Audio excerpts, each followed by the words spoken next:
কি হবে সেটা লিখিত, কবে কোথায় মারা যাব সেটা লিখিত। আশ্চর্যের ব্যাপার হচ্ছে আমি কতগুলো দানা ভাত দুনিয়াতে খেয়ে মারা যাব সেটা লিখিত।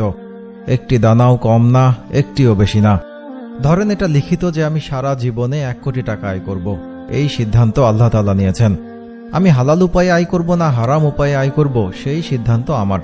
রাসূল সাল্লাল্লাহু আলাইহি ওয়াসাল্লাম বলেছেন, কোনো ব্যক্তি যদি অভাবী হয় এবং তার অভাবের কথা মানুষের কাছে পেশ করে তবে তার অভাব দূর করা হবে না।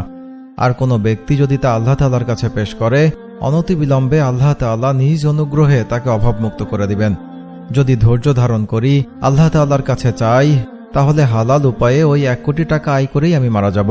হারাম উপায়ে হলেও ওই 1 কোটি, নাথিং মোর নাথিং লেস।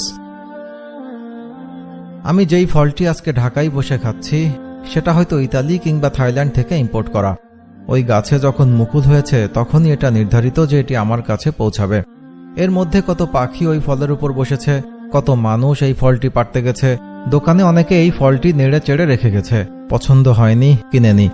এই সব ঘটনার একটাই কারণ, ফলটি আমার রিজকে লিখিত।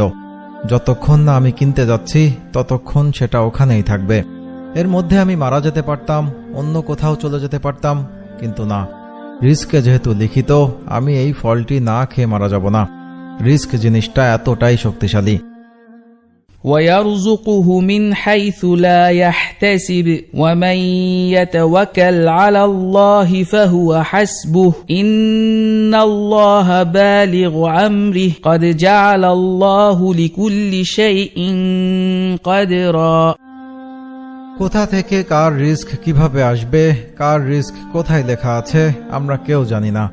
ধরুন যেই আত্মীয় কিংবা বন্ধুবান্ধব আমার বাসায় আসছে সে আসলে আমার খাবার খাচ্ছে না, এটা তারই রিস্ক। আল্লাহ তাআলা শুধুমাত্র আমার মাধ্যমে তার কাছে পৌঁছে দিচ্ছেন। কেউ আসলে আমরা কারোটা খাচ্ছি না, যে যার রিস্কের ভাগই খাচ্ছি। আমরা হালাল উপায়ে খাবো না হারাম উপায়ে খাবো সেটা আমাদেরই সিদ্ধান্ত। হতে পারে এর মধ্যে আমাদের জন্য মঙ্গল রয়েছে, আবার এটাও হতে পারে এর মাধ্যমেই আমাদের রিস্ক প্রশস্ত হবে। ধরুন আপনি দেশে শত চেষ্টাতেও কিছু করতে পারলেন না, এরপর একসময় বিদেশ গেলেন আর আপনার উপার্জন চালু হয়ে গেল। আবার কেউ বিদেশে কোনো কিছু করতে না পেরে শত কষ্ট বুকে চেপে দেশে ফেরত যেতে বাধ্য হলো, কিন্তু দেখা গেল দেশে তার ছোট্ট দোকানটি খুব ভালো চলছে।